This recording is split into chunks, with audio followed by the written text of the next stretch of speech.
What would make this an extraordinary conversation for you today?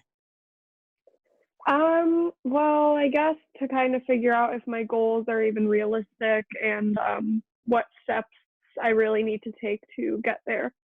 Sure. All right. Well, where are you now and where do you want to get to?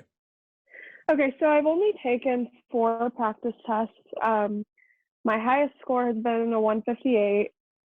Um, I would like to get to a 170 by my January test, but I don't know if that's something that's realistic for my lifestyle because I work a lot. Yeah. I mean, that's if you're working a lot and you have a short timeline, then that's a big goal. I mean, I can't say whether you can definitely do it or not. It's a Mhm. question of how much time you put in where you can. And then there's also an element of aptitude, of course, and how effectively you study. So I can't give you a yes or no on that. I think it's going to be tough and it will require that you give it your all.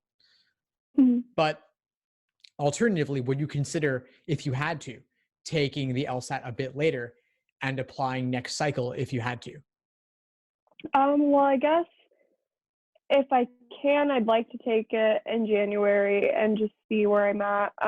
But if that score isn't something that I'm happy with, then retaking it at a later time to apply for another cycle. So you're open to it. Yeah. Okay, good. Then I think you've got your answer ultimately. I think give it your all, especially during the holidays if you have time off of work, if you can squeeze in the time wherever you can and really give it your all. It's going to require a lot of you, but I'm not going to say it's not possible. I've seen this happen before, although it's extremely difficult. Okay. With those students that you've seen it before, do they typically have a lot more time off?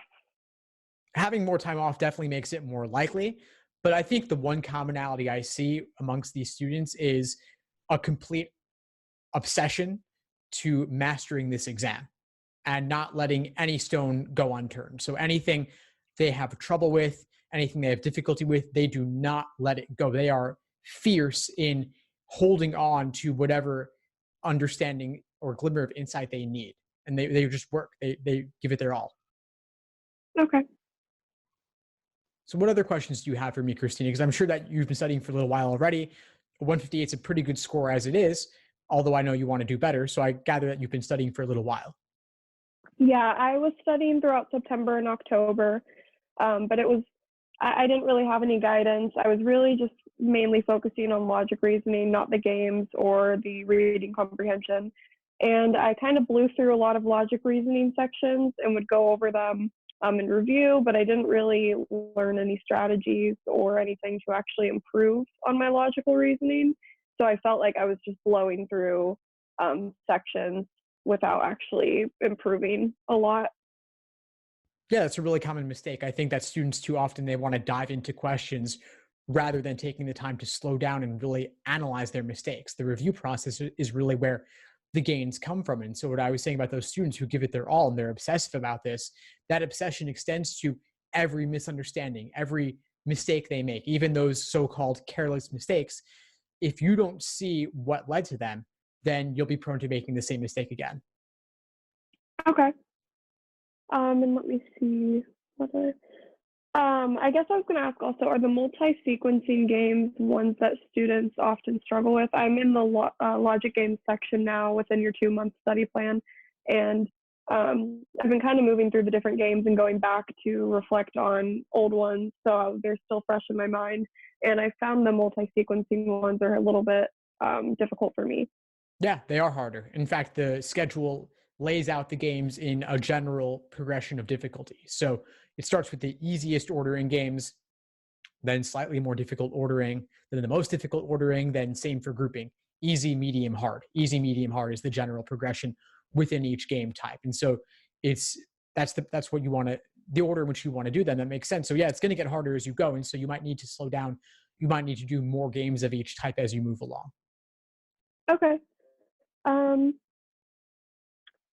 Do you know if I were to apply the next cycle, would I be able to still use the recommendation letters that I had received to apply for this upcoming cycle? Or is that something I'd probably have to ask individual colleges?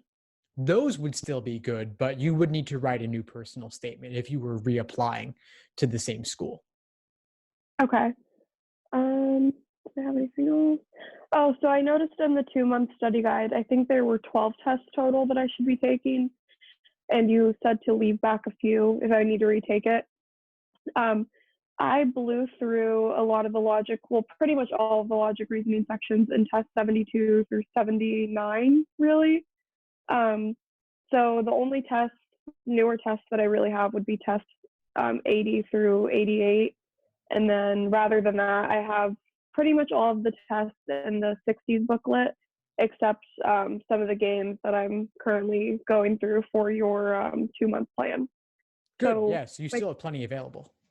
okay, so my question would be like, should I maybe use like 5 of the games in the 60s booklet and then the other 7 from the newer ones, or should I leave more of the newer ones back?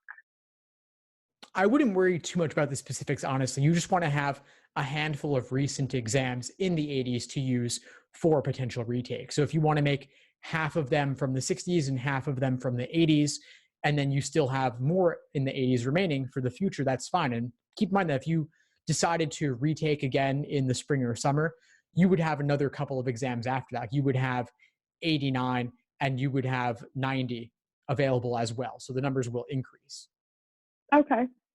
Um,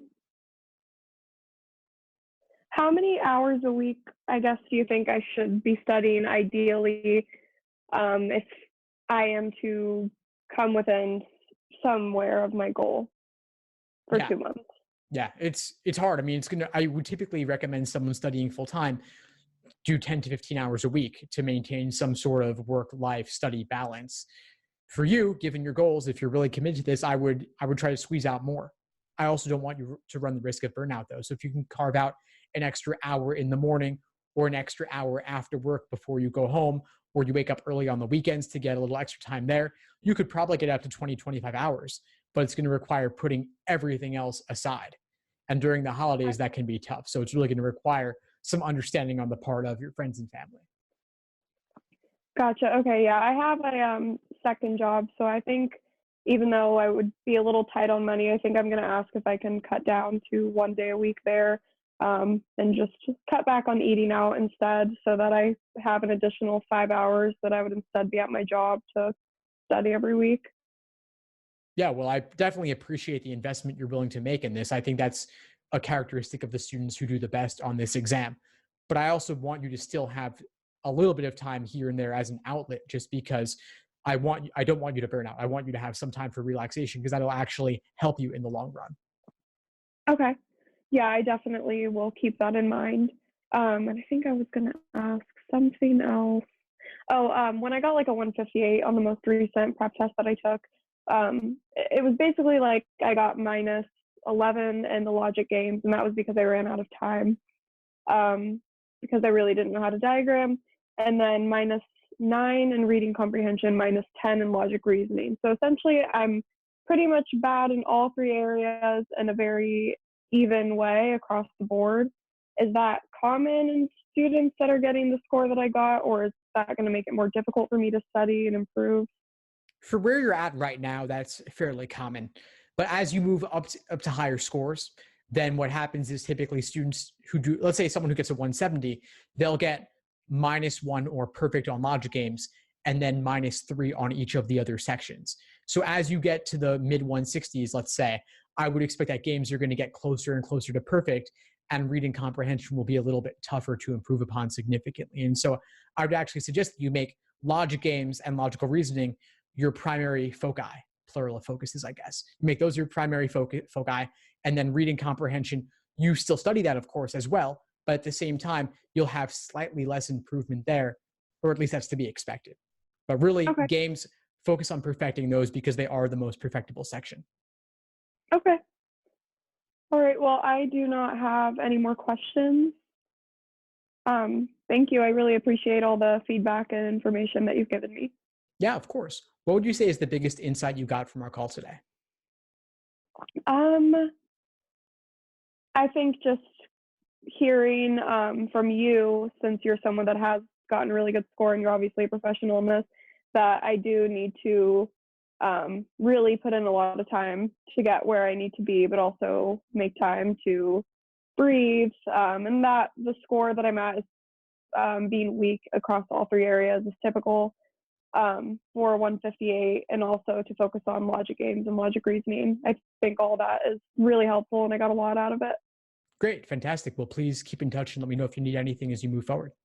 Thanks for tuning into the show. Please subscribe if you haven't done so already to be notified of new episodes as I release them.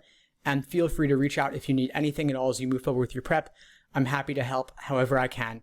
In the meantime, I'll wish you all the best and take care.